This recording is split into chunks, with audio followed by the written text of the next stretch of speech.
Good afternoon, YouTube. Welcome back to the channel. So today we're going to talk about the thing I picked up recently. As you know, I had a different vehicle beforehand, but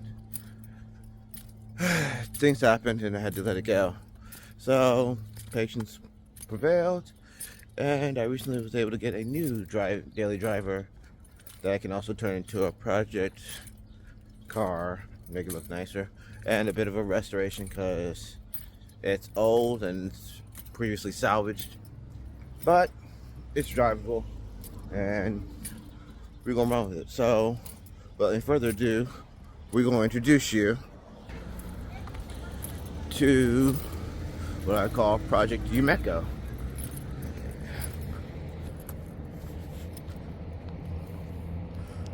Here we go.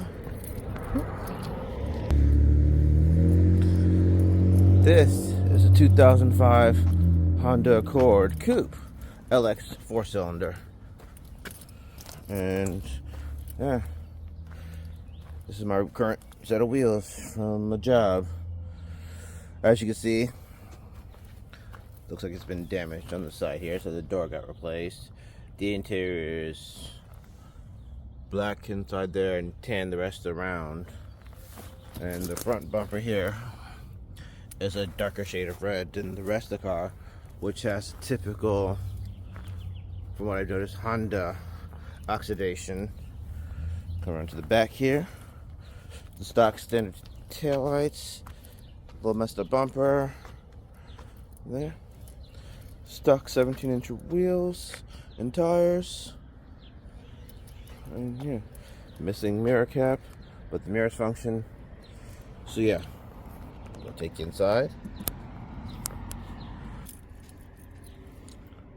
Alright, coming on the inside here, we've got 4-seater, an automatic transmission, 5-speed, and we got our gauge clutch here, our radio, which we found out has an issue where it's so old the soldering's gone bad, so it shorts out by turning itself on occasionally, even when the battery's off and the keys are out and the car's parked. So I take the fuse out from underneath there, so that way it doesn't do that, it doesn't drain my battery. So yeah, that's the interior. Pretty basic for a 2005. Nothing too spectacular and fancy. So now we're gonna take you into the hood. Alright, here we are, power plant of my 2005 Accord LX, the infamous K24A4, paired with its, I think it's a Z4 transmission. Don't remember the code for the transmission, but there it is right there on the side. We got a fresh new AAA battery, and like I said, this car was an interesting one. We've got this alarm here that was installed but doesn't work. The remote's broken, so I just had it unplugged and reset so it doesn't activate at all.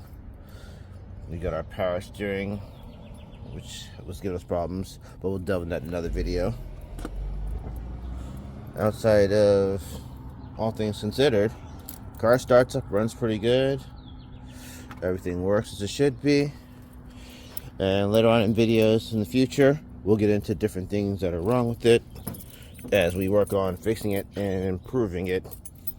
And we're actually going to get some time, hopefully, to sand this down, prime it, and then maybe before summer ends, give it the once over with a decent paint job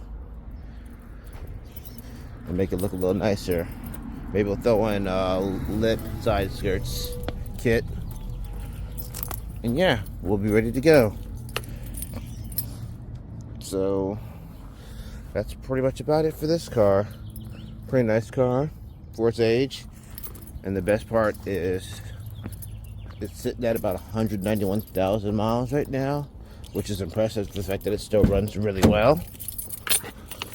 But like all things, that gauge clutch is going to have to be replaced, because here in California, when you have a car that's been totaled or has any sort of salvage history, you have to go through a specific inspection. So I gotta get that inspection done I had it done actually. Sorry. And it failed for the lighting system, all because one thing. When I use my high beams, the indicator doesn't come on the dash, and it's right there in the center, right above the gas gauge. So I've got to replace this gauge cluster and then retest the lighting system, and we should be good to go. Well, anyways, that's about it for this video. So if you want to follow along with the restoration slash project slash maintenance videos, go ahead, hit that like button, hit that subscribe, and we'll see you on the next one. Thanks for stopping by.